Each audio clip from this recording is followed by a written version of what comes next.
It's Brainwash with Dr. Tom and Guitar Picks with Will Little. Dave Brubeck, Blue Rondo a la Turk. Yep, speaking of odd times, this is off of the Time Out album, which is a whole album dedicated to odd times. Yeah. I can't really play anything of Blue Rondo, but you know, the more common one you hear is the Take 5.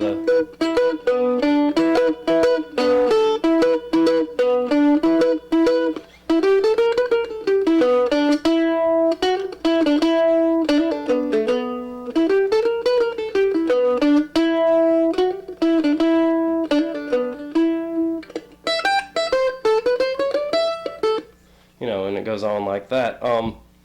But I really like the feel of Blue Rondo a whole lot. And again, I feel like Take 5, much like Herbie Hancock's Chameleon, is just oversighted as an influence. You know, obviously, it's still an influence for me because I just played it. But I really like the piano on this, and I don't know what horn it is. Maybe it's a soprano sax that's just going on, the interweaving of that.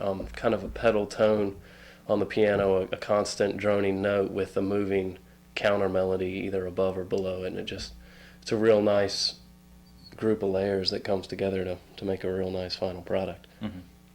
So how long have you been playing, and how'd you get into music? I started playing guitar after I was a freshman in high school, the summer after that, so I guess I was about 14.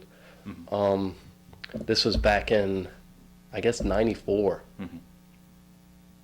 Because I remember it was around the OJ fiasco and all that, and obviously when I was a freshman in high school, it was probably around 94. So I was real big into the grunge alternative scene to start off with, Nirvana and Smashing Pumpkins, and you know, that's a real good way to start when you're just learning the instrument, because you know, you learn your basic chords and some simple strong structures, and you know, just that kind of rude garage type of feel.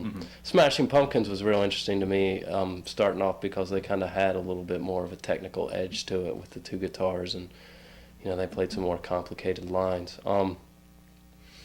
And as long as I've been playing music, I've kind of jumped around from styles, and you know, I'll get real into an artist or a style for however long it takes, and once I've kind of digested all that, I kind of move along. So, you know, from the alternative stuff, I started getting into the Allman Brothers, which I guess was starting to get into the whole jam scene, and Stevie Ray Vaughan was a big influence.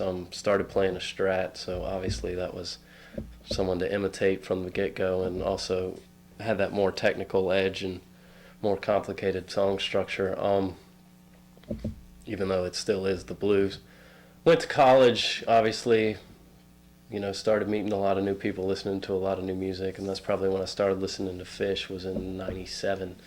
That was a big influence for me. You know, that was real complicated for me, learning a lot of those songs around that time. I was also into Rush, learning, just getting into the more technical aspect of things. And a couple years later, like I said earlier, picked up the mandolin, got into bluegrass. I've spent a little bit of time with classical fingerstyle guitar, some of the bossa feels, and you know, Latin jazz and Spanish feels too. So there's always something new for me to listen to and get into, and it's basically just I'm digesting one style until it's all chewed up, and then I find something else. So even though you just mentioned a few minutes ago, you start out with some of the grunge stuff. There's really no grunge on here. Why is that? I don't know. I guess I just feel like that's a part of my life that really reminds me of my youth, and I mean, I guess it should be an influence because obviously it's what started me playing music, but it's also just I've gotten so far past that as far as the styles that I'm into. I felt like it would kind of stick out maybe, you know, amongst some soft melodic Steve Kimmock and some odd time signature jazz here, and some raucous guitars just wouldn't really fit in the blend very well. So this is more of, I guess, a list of maturation influences. There you go.